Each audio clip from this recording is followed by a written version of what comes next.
Cependant, Melinda lui dit seulement d'être ponctuel pour son travail du lendemain. Après son service, Monsieur K est conduit dans une chambre où les employés, épuisés, boivent et s'endorment entassés les uns sur les autres. Il sombre alors dans un rêve étrange où il voit une fissure sanglante courir sur un mur. Le matin venu, Anton le réveille et Monsieur K constate avec stupeur qu'il ne porte plus son élégant costume mais de vieux vêtements élimés. Anton, pour l'aider, lui prend un pantalon à un autre employé. En cuisine, K entend à nouveau des bruits inquiétants dans les tuyaux, mais Anton le rassure en expliquant que le système d'eau est défectueux depuis un moment. Fatigué d'attendre, K tente de quitter la cuisine, mais Melinda surgit et l'entraîne brutalement dans la réserve. Là, elle le plaque contre un meuble et prend possession de lui sans qu'il ait le temps de réagir. Peu après, il est convoqué dans le bureau du chef, qui l'accueille par une interminable leçon sur les œufs, avant de partager un verre avec lui avouant qu'il l'apprécie, qu'il le trouve doué et qu'il souhaite lui transmettre tout son savoir. De retour dans la chambre commune, Anton est surpris de le voir revenir avec des livres offerts par le chef. Tandis qu'Anton en feuillette un, K s'amuse à faire apparaître des bulles pour réaliser quelques tours, mais les bruits dans les tuyaux se répètent, inquiétants. Intrigué, il quitte la pièce pour enquêter, ferme la porte derrière lui, tente de toucher les deux murs du couloir comme si l'espace se réduisait, puis se réfugie dans la salle de bain en fermant la porte à clé. Soudain, la poignée se met à trembler sans relâche, jusqu'à ce qu'il dise qu'elle est occupée. Une voix mystérieuse se met alors à murmurer à travers la porte, lui demandant s'il est réel, si les rumeurs affirmant qu'il serait le libérateur sont fondées. La voix insiste, le temps presse. Puis la trappe au bas de la porte saute, et une multitude de mains cherchent à l'attraper.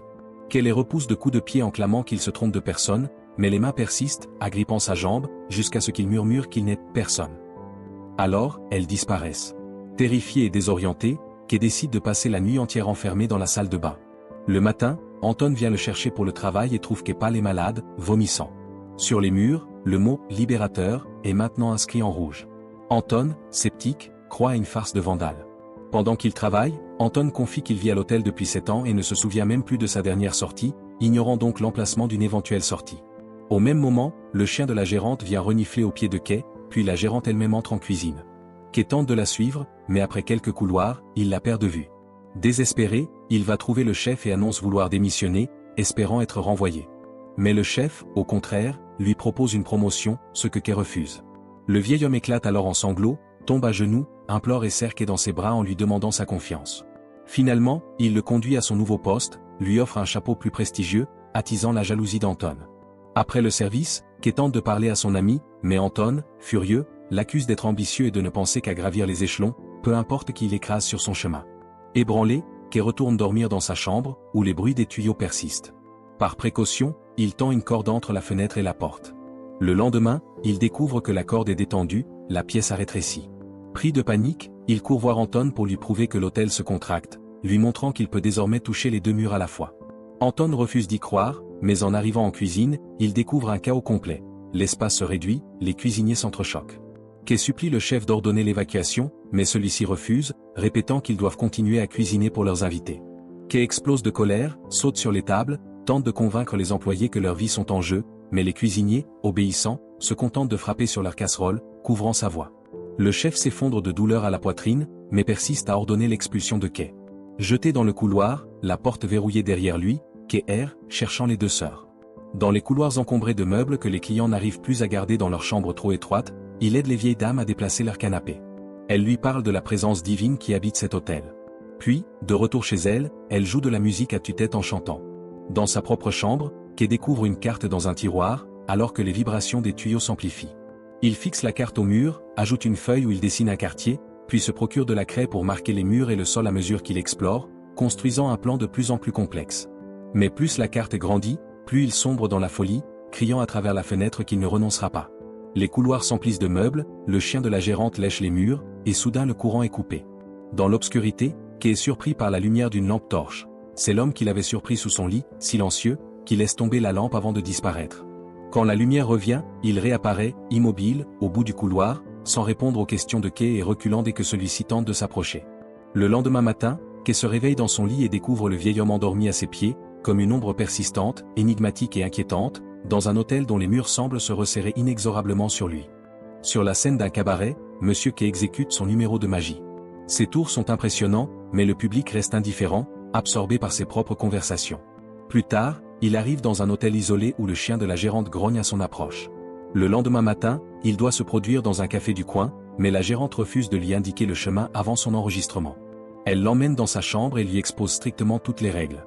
Dans le couloir, Monsieur K croise un enfant au détour d'un angle et lui fait apparaître un papillon par un petit tour, mais l'enfant s'enfuit aussitôt sous le regard sévère de la gérante. En tentant de se reposer, Monsieur K est horrifié de voir dépasser 2 jambes de sous son lit. Il découvre un vieil homme qui le fixe, sort en silence et s'en va. Peu après, un bruit l'attire vers l'armoire, une femme de chambre y est cachée et quitte aussi la pièce sans un mot. Intrigué, Monsieur K les observe parler dans le couloir, mais il s'éclipse lorsqu'ils se sentent remarqués. Lorsqu'il déballe sa valise, il trouve son affiche et la déchire, sans remarquer le papier peint qui se soulève ni l'eau qui s'infiltre. Le lendemain, en quittant sa chambre, il surprend la servante d'un tour malicieux, puis remarque le mot « libérateur » tracé en rouge sur un mur. Il cherche la sortie, mais se perd dans un dédale de couloirs sans issue. Bientôt, un grondement parcourt les tuyaux, l'immeuble tremble et les lumières vacillent. Des panneaux s'ouvrent dans les murs et une fanfare tonitruante surgit, jouant à pleine puissance. Les musiciens se mettent à le suivre, et affolé, il prend la fuite. En montant à l'étage, il découvre une vieille dame intriguée par le vacarme et se réfugie dans sa chambre. Mais à l'intérieur, il découvre 2 sœurs âgées qui l'accueillent avec bienveillance, lui offrent du café et lui demandent s'il scie les gens en deux. Gêné, il annonce devoir repartir. Elles lui montrent le plan de l'hôtel où il se situe, mais aucune sortie n'y est indiquée. Elles avouent ne pas être sorties depuis des années, leurs jambes ne supportant plus les escaliers, et lui conseillent de consulter l'oracle. Avant de partir, il leur offre une fleur par magie. Dans les couloirs, les lumières clignotent de nouveau, des enfants apparaissent et disparaissent. Melinda traverse une pièce et Monsieur K tente de la rejoindre, mais la porte est close. Distrait, il se fait dérober une valise par les enfants qui se cachent dans une chambre. En ouvrant la porte, il ne trouve qu'un placard, juste avant que la fanfare réapparaisse au bout du couloir. 2 serveurs s'y engouffrent, il les suit et se retrouve entraîné dans une salle de banquet où Gaga, maîtresse des lieux, le désigne comme nouvel invité. Obsédé par sa valise disparue, il voit Gaga promettre de la retrouver tandis que les serveurs l'inondent de nourriture. À chaque tentative de regarder ailleurs, un convive l'en empêche et ne cesse de louer Gaga et son article.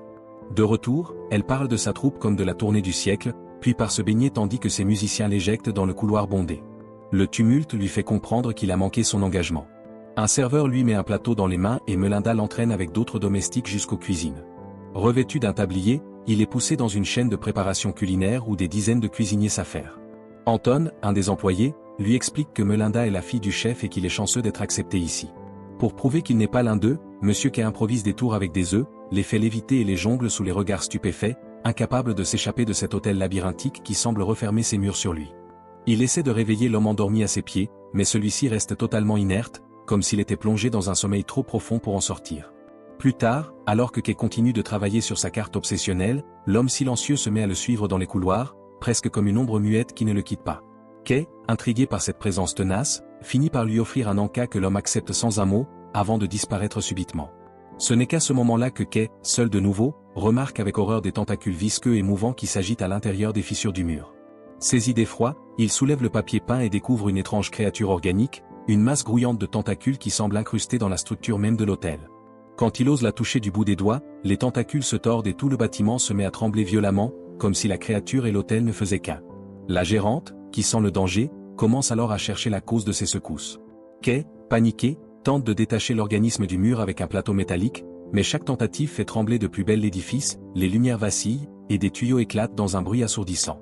Comprenant qu'il met tout le monde en danger, il décide de fuir le couloir. Sur son chemin, il aperçoit à nouveau le mot « libérateur » tracé en lettres rouges, rappel obsédant du rôle que d'autres veulent lui attribuer.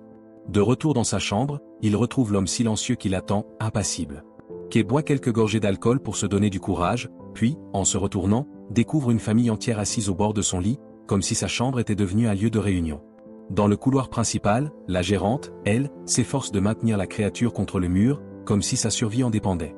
K, quant à lui, retourne à sa carte et voit apparaître de plus en plus de gens dans les couloirs. Rapidement, tous se mettent à le suivre, leurs mains tendues vers lui comme vers un prophète. Accablés par leur ferveur, ils s'énervent et leur crient d'arrêter, avant de comprendre qu'il peut utiliser leur dévotion. Il distribue du papier et de la craie, leur ordonnant de l'aider à dessiner la carte. Le groupe acclame ses paroles et se disperse pour collaborer. K grimpe ensuite sur un amoncellement de meubles et aperçoit la gérante, mais il glisse, se cogne violemment la tête et perd connaissance. Lorsqu'il reprend ses esprits, il retourne à sa chambre et découvre que la foule a dévoré toutes ses provisions sans même dessiner une seule pièce de carte. Pire encore, un homme utilise sa brosse à dents. Fou de rage, K tente d'imposer des règles, mais on l'ignore complètement tandis que de nouvelles personnes continuent d'entrer par la porte et même par la fenêtre. Plus tard, il se rend dans une cuisine rétrécie et envahie de mousse, où le personnel, indifférent, boit comme d'habitude. Anton surgit derrière lui, lui propose de faire comme si rien n'était arrivé, mais Kay refuse, affirmant qu'il ne peut plus ignorer la vérité. Anton rétorque que sa vérité n'est pas meilleure que la sienne. Quand Kay retourne à sa chambre, il la trouve inaccessible, des gens dormant contre la porte. Il est contraint de dormir dans le couloir, recouvert par le papier peint arraché que l'hôtel lui laisse tomber dessus comme une couverture. Le lendemain, il est réveillé par une sonnerie de téléphone. Il se précipite dans sa chambre, mais découvre qu'un invité a déjà décroché et raccroché. Pris de folie, il secoue violemment l'homme en l'accusant de tout avoir gâché, si bien que les autres doivent l'arracher de force. La foule l'accuse alors d'avoir donné de faux espoirs, de n'avoir jamais trouvé la sortie, et l'ignore quand il tente d'expliquer qu'il ne s'est jamais proclamé sauveur. Les murs se couvrent bientôt de mousse et un lapin surgit. Kay le suit et découvre que l'animal a retrouvé sa valise. En l'ouvrant, il retrouve quelques affaires personnelles, mais à ce moment-là, le chien de la gérante traverse le couloir et Kay le poursuit, tombant sur des hommes qui effacent ses marques de craie sur les murs. Enragé de voir ses efforts détruits, Kay hurle contre eux et les poursuit jusque dans sa chambre, où il se met à frapper tout le monde avec un balai pour les chasser. Lorsqu'il se calme, il remarque des morceaux de sa carte dissimulés sous ses draps. Peu après, des objets commencent à voler par la fenêtre, lancés par le groupe qui s'est installé dans une autre chambre et le punit ainsi. Kay brise alors son lit et barricade sa fenêtre avec des planches. La lampe du plafond se dévisse lentement d'elle-même et s'écrase, manquant de peu sa tête. À travers le trou, les deux sœurs apparaissent et lui offrent du café, tandis qu'il recolle patiemment les fragments de sa carte. Mais bientôt, il décide de repartir dessiner de nouvelles pièces et se retrouve face à la foule furieuse qui l'attend dans le couloir, avec Anton et Melinda à leur tête. Une course-poursuite s'engage, Kay se réfugie dans sa chambre et bloque la porte avec une chaise, mais les coups et les projectiles pleuvent de toutes parts. Les sœurs, derrière lui murmurent que la sortie n'a pas à être la même que celle par laquelle il est entré. Kay, épuisé, raille leur énigme en ouvrant les tiroirs de la chambre, puis déplace l'armoire et reste figé d'effroi. Derrière, le mur cache à nouveau l'organisme tentaculaire, qui a ouvert un tunnel sombre et humide. Les sœurs le trouvent à la fois magnifique et monstrueux. Malgré la peur, Kay décide de ramper à l'intérieur, seul. Le tunnel est étroit, poisseux, grouillant de tentacules qui frôlent sa peau, mais au bout, une lumière filtre à travers une membrane. Quand il la touche, une créature semblable à un calmar géant pousse un cri étouffé. Kay ferme les yeux, tente de se connecter à elle et comprend qu'elle est fatiguée, à bout de force, proche de la fin. Il pense qu'elle mérite la liberté. Mais à ce moment, la foule enragée défonce la porte, envahit la pièce et s'engouffre maladroitement dans le tunnel, infligeant une douleur atroce à la créature. Les murs de l'hôtel se mettent à trembler, le chaos est total. La gérante surgit, tire désespérément les gens en arrière, puis accuse Kay d'être un meurtrier. Lui, sourd à ses reproches, pousse la membrane de toutes ses forces, libérant la créature dans un jaillissement d'ombre. Soudain, tout disparaît. Kay se retrouve immergé dans l'eau, flottant dans une obscurité glaciale. La créature surgit autour de lui, l'enlace de ses tentacules et agrippe sa jambe, non pas pour le dévorer, mais pour le tirer vers une lueur lointaine, comme si, enfin, une sortie se dessinait au-delà des ténèbres.